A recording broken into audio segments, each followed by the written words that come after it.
I love congressional debates. They're almost as good as the Phillies World Series appearances, but not quite. But I will tell you this. This is a race to the finish. It's a very close one back in 2006. Lost by, what, 1,200 votes? And it's going to be close this year, they say. Targeted, by the way, by almost every party. So let's move on from money, because I think we've covered that issue, to probably the next biggest issue on the part of most Americans. And that would be the wars in Afghanistan and Iraq. And the president says it's over, but it's really not over until it's over.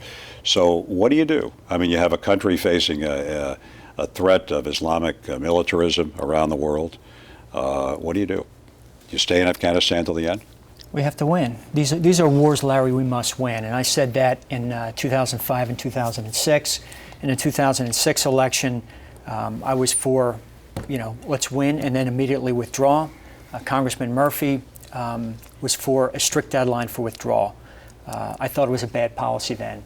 He then was elected. He voted against the surge, which ultimately now, looking back, we can see worked. And so, most of that history is behind us, but now we're deeper in Afghanistan. And now Congressman Murphy is for the surge in Afghanistan that actually worked in Iraq, which I'm also in favor of. But I think the problem that we're going to have going forward was outlined in President Obama's speech to the military academy earlier this year, where he said we're going to send more troops in, not as many as General McChrystal asked for. That was the problem we made in Iraq when we did not listen to General Shinseki. But in the next breath, he said, and we're leaving in July of 2011. I think in this part of the world specifically, it is dangerous. It's a mistake to forecast and foretell the day we're leaving. Now, you served in the military for a long time, relatively long time for a young person. Afghanistan, that's where it came from? That's exactly when 3,000 innocent Americans were murdered on 9/11. They were murdered by senior al-Qaeda and Osama bin Laden, which were in Afghanistan and on the border of Pakistan. And I have always been very hawkish in making sure we bring them to justice to get it right. What I thought was, and it's a policy disagreement that I have with my opponent back in 2006, and I guess still in 2010, in that I thought the Iraq War, which I proudly served in as a paratrooper in the 82nd Airborne Division, was not the right war. We should have been focused on Afghanistan the whole time. And I will tell you that when it comes to Afghanistan, because it's not just about when you look at what al-Qaeda is trying to do. Yeah, they're trying to hurt our troops and hurt innocent Afghans over there, but they're also trying to overthrow the Pakistani government to get their hands on their nuclear weapons, which would be a game changer, which we cannot allow happen. But the problem is, Larry, is that guys like Mike Fitzpatrick and the former president, for some reason, diverted our attention where it should have been since day one, and then got us into Iraq, where we spent $3 trillion, and we lost 4,400 American heroes. Let me we should go back to that refocusing, which we're finally doing now. Let me just start with you and go to him. Iran. Certainly, yeah. Congressman Murphy knows I wasn't in Congress when the Iraq War was started. I mean, I wasn't there. I'm not sure what he's talking about. But once there, we had to make a decision: either come home or win. My choice was: we're there. We have a job. We have to finish it. And it's been concluded now. And the entire premise upon which Congressman Murphy ran in 2006, which was immediately withdraw from Iraq, now it's 2010.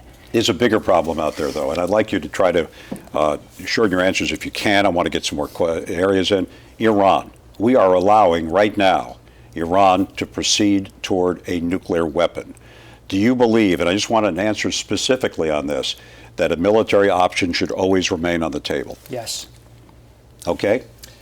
Yes, but let's please make sure that, yes, it's on the table, but let's do everything we can to use our diplomatic efforts so it doesn't come to that. As a guy who's seen war, as a guy who lost 19 guys in the 82nd Airborne Division, I still wear my 82nd Airborne pin every single day.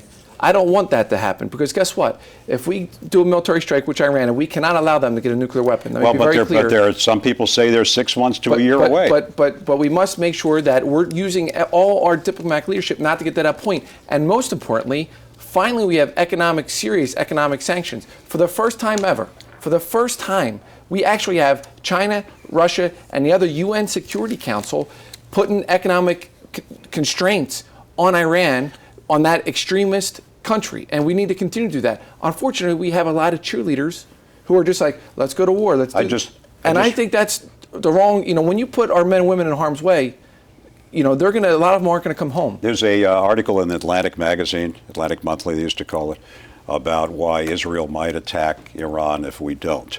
Do you believe that the United States government, I'll just ask both of you for yes and maybe a few yes or no and a few comments, should get the nod from the United States to take care of that problem in terms of destroying Iran's infrastructure to weaken them? Israel's a separate sovereign nation. They have the right to defend themselves on their own will and volition. If your question, Larry, is do they need to have the nod? Should they have our nod ahead of time?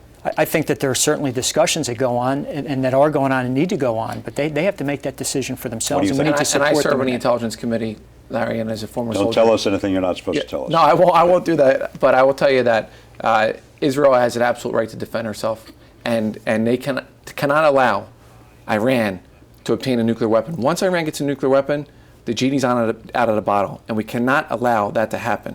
Okay. We've covered the war situation. Let's move back to some domestic issues, and I know that this is a hot button issue, but it's the talk of America. The mosque being built. We'll start with you this time. Should the mosque? Obviously, there's a constitutional right for the mosque to be built near Ground Zero. Should the mosque be built in that location? I don't think it's the right idea. They might have the right to do it, and I fought for the freedom of religion, but I don't think it's appropriate to do that, and I've spoken out on that. It's a very inappropriate location for the building of, I don't even like to call it a mosque, Larry, because really it's a cultural center. It has a gym, it has an auditorium.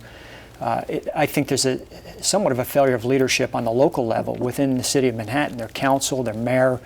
I was actually proud to see the governor of the state of New York actually step in and try to negotiate the moving of the facility outside the Ground Zero area, which is, of course, hallowed ground for those who lost a loved one. Okay, let's move on to another subject that I think is very important about America. Years ago, family values was the big issue in the Republican and Democratic parties in different ways. Vice President Quayle attacked Murphy Brown because she was a single mother on television, and the demographics have changed dramatically in America here in 2010. We don't hear much about that, but the fact is that the family values issue, which some people think government should not be involved in at all, is still prevalent out there in much of society.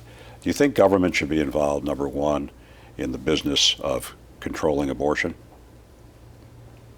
I'm pro-life, Larry. Yeah.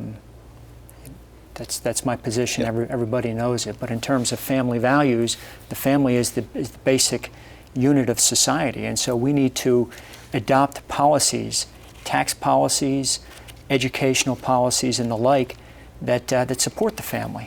Your views on that? Listen, my wife Jenny is a Republican, so I have a mixed marriage, and I have two beautiful little kids, and we live in Bristol. You call a Democratic-Republican marriage a mixed marriage? That's right. So, but I would just say to you though, it's not just, and I'm pro-choice, but my opponent, unfortunately, is extreme on this issue, in that he's even against a woman's right to choose, even in cases of rape or incest. Now, that's not like a moderate Republican from Bucks County. That's like an Alabama Republican. Are you an Alabama? You're not an Alabama Republican, right? I'm a Bucks County. But also, he's also against stem cell research, embryonic stem cell research. Here's this stem cells that they're going to throw out in the garbage anyway. Why not harness them for ethical scientific research? Larry, I'm for stem cell research. But he's not for. Are you or not? I'm for stem cell research. Embryonic stem cell research, Mike. You voted against it. I voted to extend funding for stem cell research. For those types of research projects, we're making progress. Okay, how much time do we have? Okay, just real fast. Why you in 2010? Larry, I've had 4 years to sit back, practice law, raise my family, and watch what's happened to our nation. During the course of those 4 years, I've been back in the practice. I was diagnosed with advanced stage cancer, recovered through great medical care in Bucks County. I have 6 children, and I can't sit back any longer and watch what's happening to our country. Doubling the unemployment rate, doubling the national debt, just loading obligations on future generations that we can't afford to pay for today. It's immoral what we're doing to future generations. Why you? I'm a guy that wakes up about 5 in the morning every day, and I'm trying to do everything I can to bring jobs back, to put people back to work in Bucks County and the 8th Congressional District. And it's a contrast, and why this election is so important with my opponent, who outsourced jobs and was fined for tax breaks for the wealthiest 2% of Americans when our country couldn't afford it, and during a time of war. All right, but both of you have portrayed each other, we only have a few seconds, as extreme of your party. You've been portrayed as an extreme of the Republican Party. You've been described in many press releases as a Pelosi Democrat. I'm a Blue Dog Democrat, Larry. You are a Blue Dog? Yes, sir. So you're not a liberal? I would say I'm a very moderate legislator. I take it very seriously. And you're not a Tea Party? I'm glad you asked the question, because Patrick Murphy votes with Nancy Pelosi 97% of the time. When I was in the United States Congress, I was the second most independent member of the Republican Party. Okay, so we've done it. Mike Fitzpatrick, Patrick Murphy, thanks for joining us. It's tough to get somebody with the last word, so I'll have it. Don't forget to vote November 2nd. You can email me at larrykane.com or check us out on Facebook. You can also find me on Twitter.